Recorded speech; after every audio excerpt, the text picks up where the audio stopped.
Musíme Československo.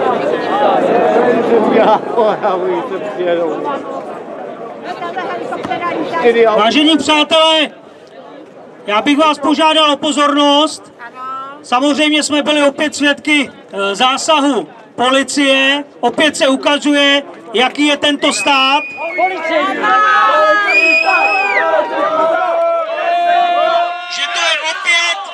Že to je opět ukázka.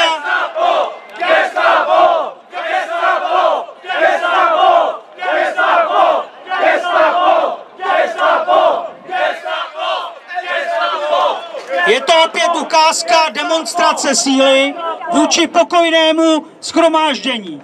Opět jsme byli svědky, jak se současný režim bojí opozice a jak za každou cenu musí narušovat poklidné shromáždění.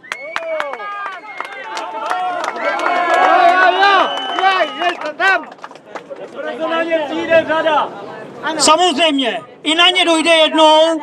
Komunisté si mysleli, že tady budou také na věky a než se otočili, tak byli samozřejmě pryč. Takže na každého jednou dojde. I na tento skorumpovaný režim, který si myslí, že si může vůči slušným občanům dovolit vše. Ale já jsem přesvědčen, že jim to jednou pořádně, ale pořádně spočítáme.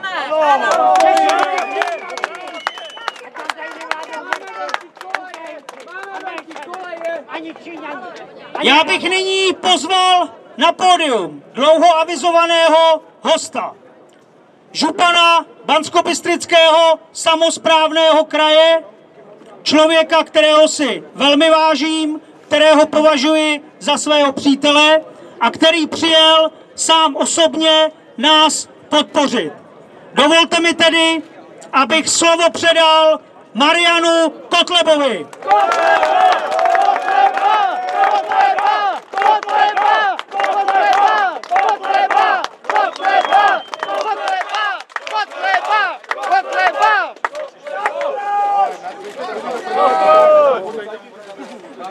Pekný deň do Prahy všetkým želám. Priatelia, najprv pár takých technických informácií. Tá zbytočná akcia, ktorá sa tu pred chvíľkou uskutočnila, tak jej hlavný cieľ bolo zrušiť túto demonštráciu. Takže tým, že budeme v kľude dnes pokračovať, spravíme to najlepšie, čo môžeme. Takže ja vás teda pozývam a vyzývam, aby ste tu ostali a aby sme v kľude vyjadrili svoj názor na to, čo sa dnes v Európe deje a nenechali sa rozhádzať a znechutiť takými zbytočnými manévrami. Drahí českí kamaráti, bratia, srdečne vás pozdravujem zo srdca Slovenska, z Banskej Bystrice.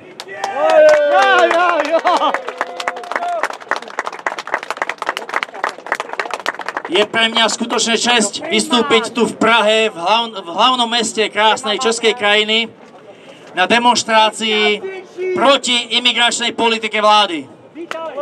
Na demonštrácii za zdravý rozum. Na demonštrácii za záchranu našich krajín.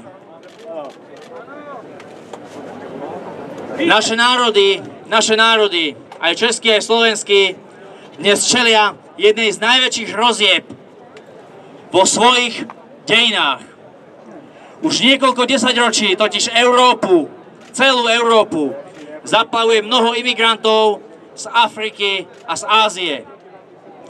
V súčasnosti sa však ich útok sústreďuje práve na naše krajiny, na strednú Európu. Imigračný útok sa sústreďuje najmä na Rumunsko, Srbsko, Maďarsko, Poľsko, Slovenskú republiku a Českú republiku.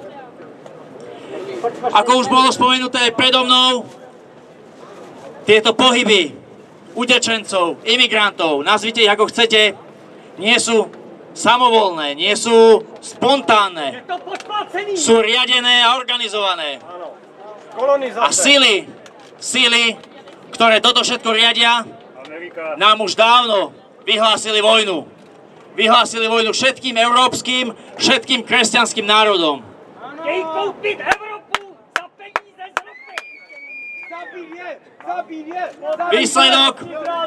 Výsledok tejto vojny rozhodne o tom, či naše štáty a naše národy vôbec prežijú. Výsledok tejto vojny rozhodne o tom, či o niekoľko rokov budeme poznať Slovensko, budeme poznať Českú republiku tak, ako ich poznáme dnes.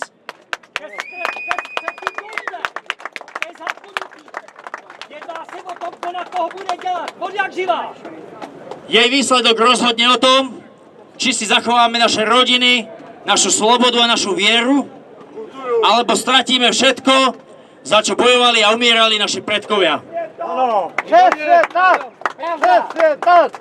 Pretože, priatelia, dnes sa moslimským, islamským dobyvateľom darí to, čo sa im nepodarilo v minulých stáročiach vojnou a lúpežiami. Dnes sa im to darí vďaka politike zradných politikov. Vďaka politike tých, ktorí predali naše národy, ktorí predali našu budúcnosť. A títo politici, priatelia, títo politici nesedia len v Bruseli. Títo politici sú predstavitelia vlády, ktorí sedia v Bratislave rovnako ako tu v Prahe.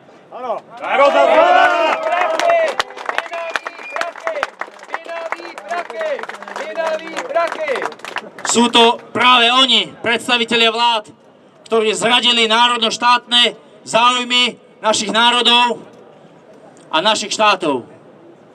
Sú to oni, ktorí otvorili dvere imigrantom a tým postupnej záhube našich národov.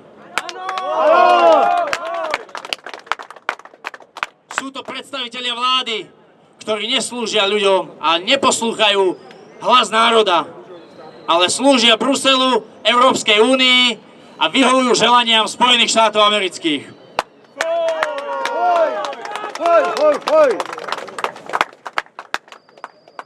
Kamaráti, či slovenskí, či českí, je to úplne jedno, pretože dnes stojíme všetci na jednej strane barikády. Je to tak. Žiadna matka neodvrhne cudzie dieťa len preto, svoje dieťa, len preto, aby zachránila dieťa cudzie. Žiadna.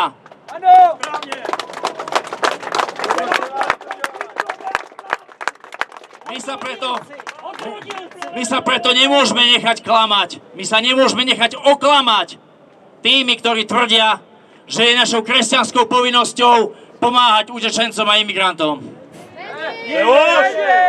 Ja tvrdím, priatelia, spravte si vlastný názor, že našou povinnosťou je brániť naše národy, našu zem, našu vieru.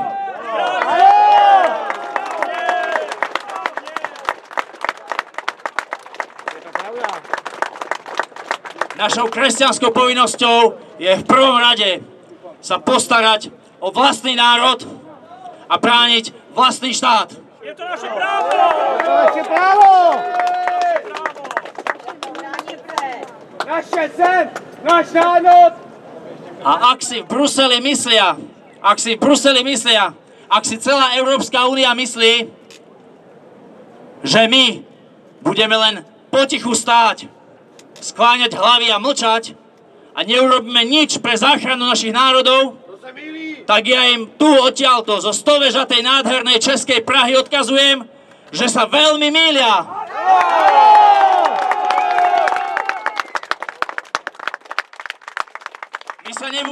My sa nebudeme hanbiť pred našimi deťmi a pred našimi vnúkmi, že sme zo strachu neurobili nič. My sa nebudeme hanbiť, keď sa nás budú pýtať, oco, mama, čo ste spravili preto, aby Čechy ostali české, čo ste spravili preto, aby Slovensko ostalo slovenské a my sa budeme len pozerať do zeme. To teda nie!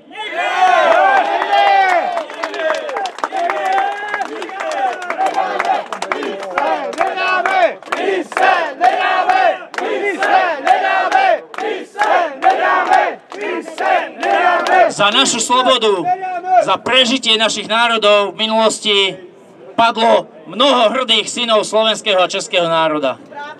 Mnoho hrdých synov, ktorí v okamihu pravdy neváhali a položili život za to, aby slovenský a český národ do budúcnosti prežili. Ano!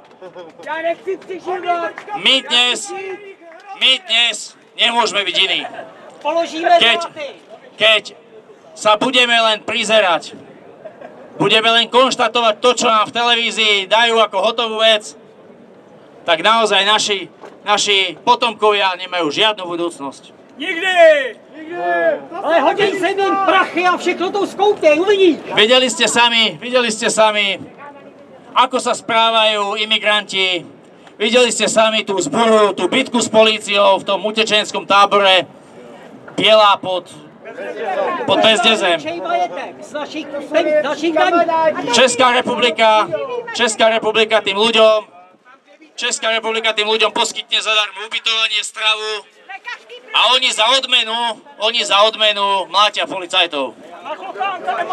Policajti si to nechajú. To je druhá vec, že vláda to tak chce. A preto, priatelia, je jediná šanca, ako sa to dá zmeniť na Slovensku aj v Čechách, parlamentné voľby a totálna zmena politikov.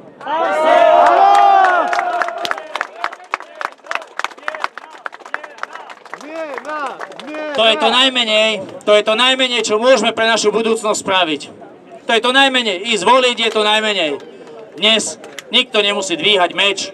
Dnes stačí zvoliť novú národnú vládu, ktorá bude brániť české záujmy a ktorá za mesiac vyrieši tento imigračný problém. Přesně tak! Třeba volit program, a ne lidi to podrazejí. Pre všetkých, ktorí sa dnes pýtate, že čo môžete ako jednotlivec spraviť preto, aby tá hrozba, ktorá sa dnes valí na nás z Európskej únie, aby sa naozaj neprevalila, tak pre vás všetkých mám odkaz. Majte na pamäti to, že sa na vás všetkých pozerajú všetci padli hrdinovia českí, ktorí sa nehambili, ktorí nemali strach a buďte ako oni. Buďte ako oni. Všetci. Jednota je sila. Jeden väčší ako druhý. Jednota je sila! Jednota je sila! Jednota je sila! Jednota je sila! Jednota je sila! Dnes sa všetci títo ľudia, hrdinovia minulosti, pozerajú práve na vás. Či sa dokážete postaviť proti tej skaze a či zachránite krásnu českú vlajku, ktorá tu vlaje nad vami, aby nepadla do prachu, ktorý svojimi nohami víria davy imigrantov, ktorí sa sem valia. Každý jeden z vás môže prispieť k tomu, aby česká zástava viala hrdo a vysoko a aby ste si mohli povedať, aj ja som spravil niečo preto, aby Čechy ostali české, aby Čechy ostali kresťanské.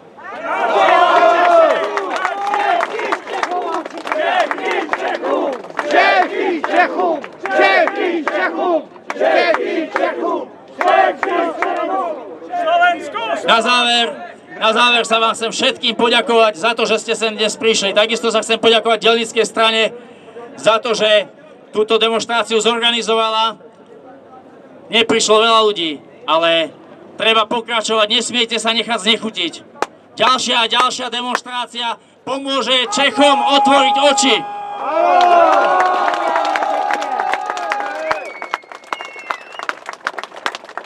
Priatelia, rozlúčiť sa s vami jednoduchým pozdravom. Za Boha, za národ, proti systému. Na stranu!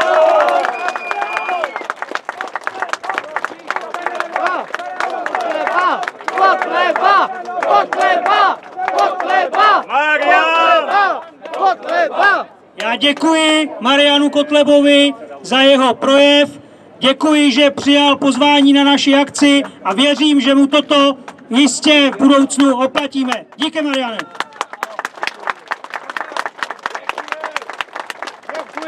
Děkujem.